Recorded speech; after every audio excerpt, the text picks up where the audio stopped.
Alright, so welcome to this trade recap. So today I'm gonna tell you guys or explain to you guys um, what trade I took yesterday, and it was a loss. It was a very brutal loss because everything that I could do wrong, I did wrong essentially because I had, I don't know, FOMO, and I was just, yeah, doing some stuff that I shouldn't do. Um, but yeah, anyways, just gonna go through the trade with you. Yesterday I tried out some new things here with manually drawing up these trend lines, which um, worked pretty well. I'm also doing that. I also did that today, let's say. Um,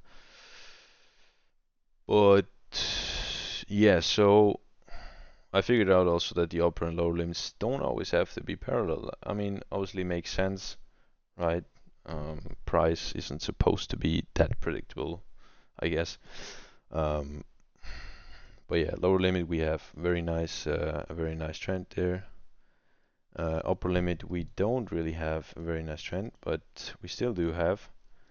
So first of all, if you draw up the trend wrongly, you're just basically cooked, right? So that's the first thing where you can mess up, and if you do mess up, you will mess up everything else. Doesn't matter on which time frame, if it's the lower time frame trend or middle time frame trend here, lower time frame trend, if you draw it up wrongly, which I also did, you will have a bad entry, where you're probably gonna get stopped out. Here you're just gonna predict, or let's say assume the wrong trend direction. So I drew the upper limit from here to. Don't ask me why. I somehow thought that this here was not a level. I mean, I don't count this level here because that was news. As you can see here, big spike down, big spike up. But this was before that, so I should at least count that. But for some reason I did count these levels there, which are only 50% retracements. At least I'm guessing. Yes, 50%.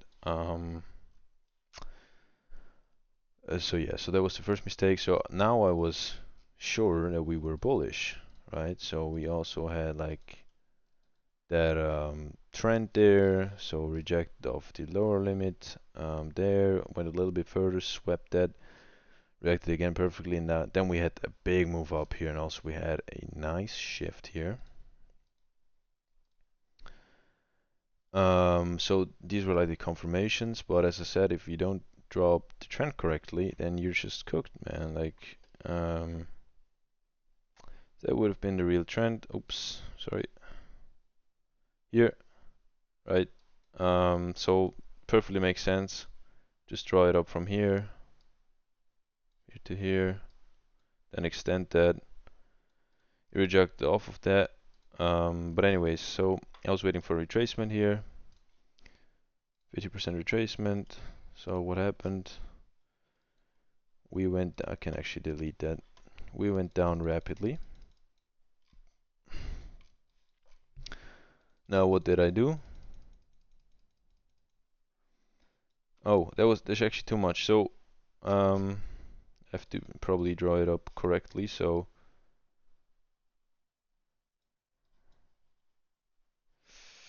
yeah, about that. So we rejected off the 45, or at least almost, but that doesn't really matter. So somehow I thought there can also be trends which are like curved, which is not wrong, but I'm still not quite familiar with these because I only saw that once on the higher time frame and I traded off of it. But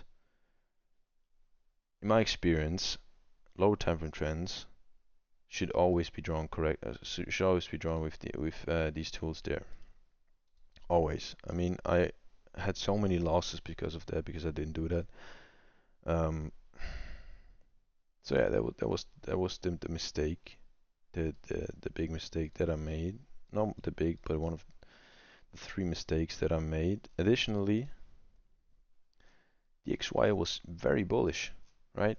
The XY was pushing up here. We had no signs of any um, any break of the trend here. Obviously, you can say, yeah, we are at the upper limit and we failed to make a higher high and all that stuff. Sure, but we're super bullish, so probably trace and go up again. And that's a, or at least that would have, wait,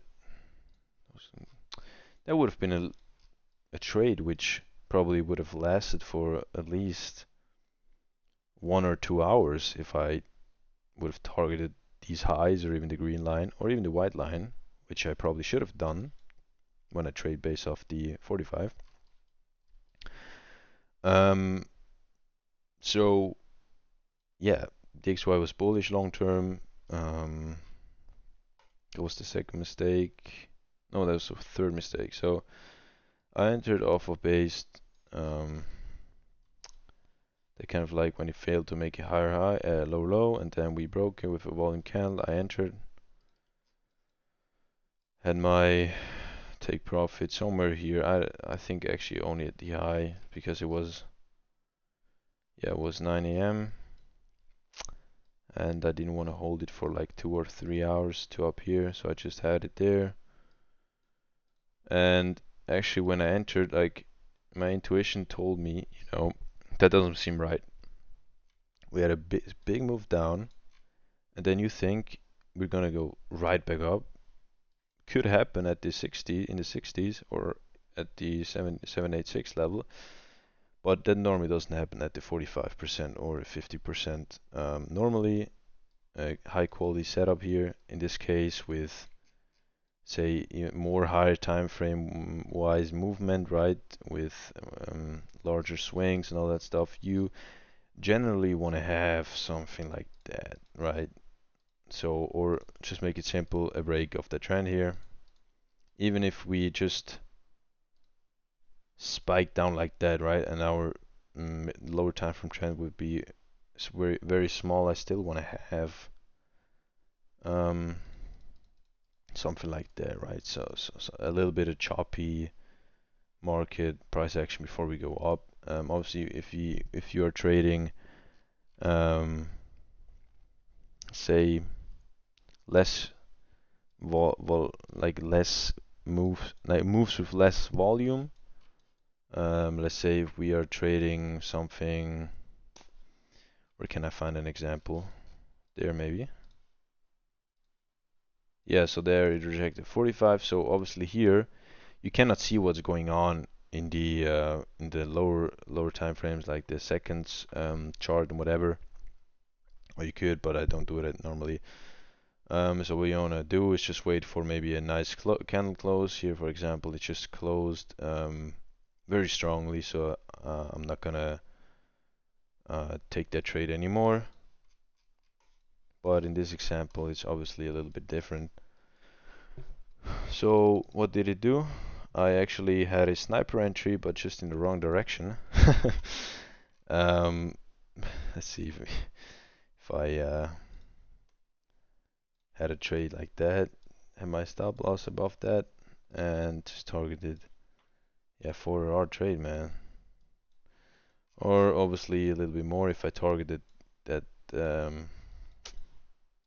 lower limit here. What a sniper entry, guys! Come on. If I knew it, if I had known it. Um, but yeah, that kind of shows you actually how good this strategy works. And if you don't like, kind of like, if you do it wrong, it just does the complete opposite, and then you know, okay, like this makes sense. Strategy kind of makes sense. But yeah, that was the trade recap. I hope it wasn't too long, so I don't have to watch it like and listen to my own um, yapping all the time. But anyways.